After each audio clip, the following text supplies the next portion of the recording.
Have you ever stopped to think about what really makes someone intelligent?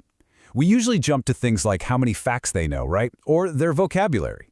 But what if the real measure of a sharp mind isn't about what you've memorized, but how your brain actually works? Today, we're going to dig into some common thinking habits that can seriously hold us back.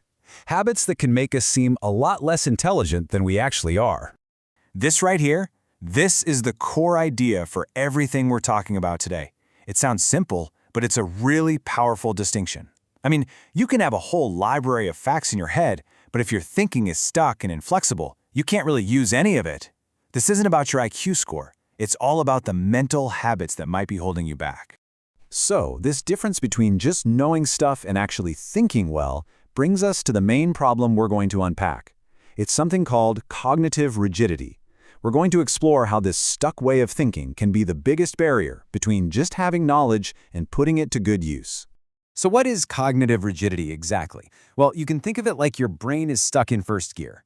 It's this tendency to cling to your beliefs, your opinions, and your way of doing things, even when you're staring at a mountain of evidence that says you should probably change course. It's basically a refusal to adapt, and man, it is a huge roadblock to learning and growing. And here's the really fascinating part. The people who are the most rigid often have no idea. They just don't see it in themselves. And there's a psychological reason for that blind spot. It's a little thing known as the Dunning-Kruger effect. To put it simply, this effect basically means that sometimes the less you know, the more you think you know. Your own lack of knowledge actually keeps you from seeing your own mistakes. It's this weird cognitive blind spot that fuels that rigid thinking, making someone feel like they're the smartest person in the room when, in reality, they're the one with the most to learn. So let's break this down.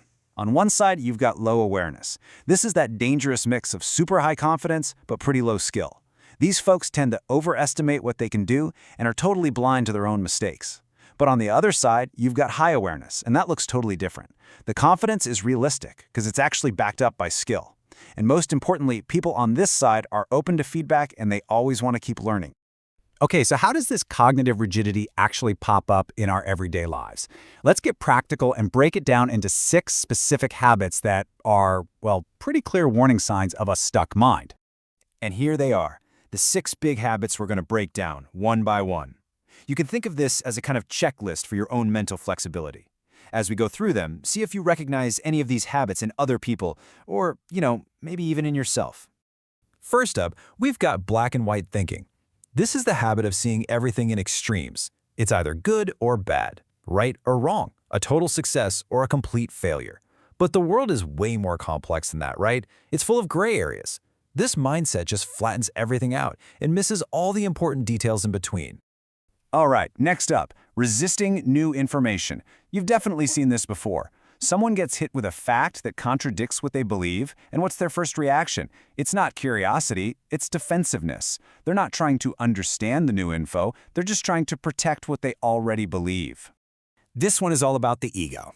For a person with a rigid mindset, a conversation isn't a chance to team up and find the truth. Nope, it's a battle that has to be won. So they end up caring more about the feeling of being correct than they do about actually getting it right. Oh yeah, the classic. The most expensive phrase in business, right? We've always done it this way. This habit isn't just about beliefs, it's about actions. It's clinging to old routines and processes just because they're familiar, even when there are obviously better, faster, or smarter ways to get things done. Let's be real. Life is messy. It's uncertain. But for a rigid thinker, that is incredibly stressful. They need clear, simple answers, and they get super uncomfortable with the idea of, I don't know. This fear of the unknown can completely paralyze their decision-making and just shut down any creative problem-solving. And finally, we have what you might call the victory disease. This is when your past successes make you complacent. The thinking is basically, hey, this strategy worked for me before, so it has to work again. Totally ignoring the fact that the situation, the environment, and the challenges might be completely different now. Okay, so we've laid out the problem and all its symptoms. But pointing out these habits isn't about judging anyone. It's about learning to spot them so we can all move towards something way more powerful, cognitive flexibility. Listen to this one again. The goal isn't to be right, it's to get it right.